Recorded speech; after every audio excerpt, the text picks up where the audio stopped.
Tu crois que tu as un problème de stratégie, un problème de recrutement ou alors de chiffre d'affaires. Mais peut-être que ce qui te bloque aujourd'hui, c'est quelque chose qui est invisible. Et c'est peut-être ça qui te freine. Et tant que tu n'as pas mis de clarté là-dessus, tu vas continuer à t'épuiser, à taper sur les mauvaises cibles et à reproduire les mêmes résultats. Aujourd'hui, je vais te révéler ce que les leaders conscients ont compris et que d'autres préfèrent encore ignorer. Si tu as vraiment l'impression de plafonner dans ton business sans vraiment savoir pourquoi, reste bien jusqu'à la fin parce que ce que tu peux entendre, ça va vraiment tout changer. Moi, c'est Lambert Vincent. Je suis coach et stratège en mindset entrepreneurial. J'aide les dirigeants et les négociants auto pour qu'ils puissent exploser leur blocage interne pour pouvoir scaler leur business sans sacrifier leur vie. Parce que non, la réussite, c'est pas juste une histoire de technique. C'est 80% de psychologie et 20% de stratégie. Ceux qui refusent de voir ça, ils restent bloqués et ils tournent en rond dans le labyrinthe. Dans cette vidéo, je vais te dévoiler les 3 blocages invisibles qui sabotent les dirigeants en 2025 et comment les leaders conscients les pulvérisent. Tu verras plus ton rôle de dirigeant de la même façon et si tu veux des contenus qui vont droit au but, pense à t'abonner. Le premier blocage, c'est le mythe de la surperformance. J'ai bossé avec un dirigeant, un pro de l'auto, il bossait environ 70 heures par semaine. Et il pensait que ça allait motiver son équipe. Le résultat de ça, c'est qu'il a été cramé et il est devenu irritable. Plus personne n'osait lui parler franchement. Il s'isolait. Et le vrai blocage là-dedans, c'est de croire que ta valeur, elle dépend de combien tu fais. Un vrai leader lucide, il fait pas plus. Il fait mieux. Il pense ROI, il choisit ses batailles et surtout il protège son énergie. Parce qu'un cerveau qui est fatigué, il prend des mauvaises décisions. Pose-toi cette question.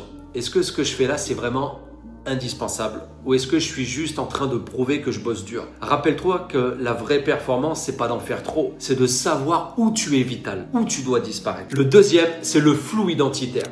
Il y a beaucoup de dirigeants qui ont créé un business mais qui se sont perdus dans le process. Ils ne savent plus dans quelle saison ils sont au niveau de leur entreprise parce qu'ils ont la tête dans le guidon et ils ont oublié pourquoi ils ont commencé. C'est devenu des vrais pompiers qui gèrent les urgences du quotidien. Mais c'est plus des leaders qui portent la vision. Ce flou identitaire, c'est quand tu avances en mode automatique. Quand tu es complètement déconnecté de ta vision, c'est une répercussion dans tes décisions, dans ta posture, dans ta communication. Un leader conscient, lui, il est ancré, il est clair et donc il est inarrêtable. Si toi, tu veux clarifier tout ça, je t'invite vraiment à prendre une feuille blanche et à écrire pourquoi j'ai monté ce business et de regarder ce qui est encore aligné avec la mission de départ. Et maintenant, on passe au blocage le plus toxique. Le troisième blocage, c'est l'hyper-contrôle masqué. T'as déjà vu ce dirigeant qui veut tout valider, qui repasse derrière tout le monde, qui pense que sans lui rien ne tourne, qu'il est indispensable. Il croit qu'il sécurise son business, mais en fait, il l'étouffe.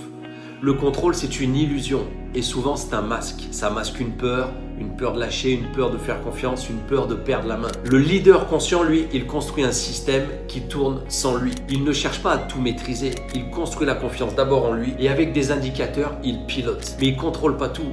Tu veux tester ça, je t'invite vraiment à prendre une tâche, à la déléguer avec un indicateur clair et ne repasse pas derrière. Observe, ajuste et laisse faire. C'est pas en contrôlant tout que tu deviens puissant. C'est en devenant remplaçable sur certains points que tu deviens complètement libre. Ces 3 blocages, ils ont un vrai point commun. Ils sont invisibles. Ils sont dans ta tête.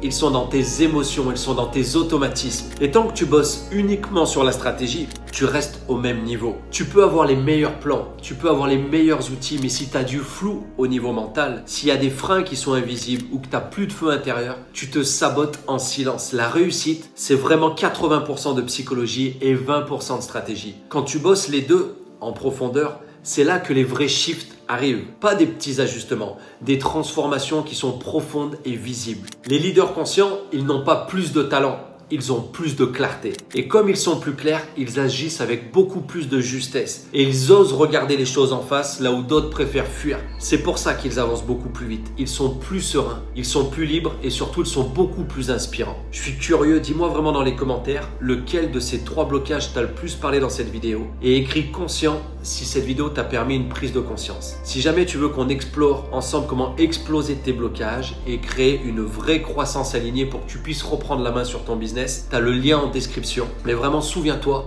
la liberté, elle commence là où tu oses te regarder en face. Et ça, c'est le vrai début du leadership et ça permet d'avoir des résultats qui sont complètement fous.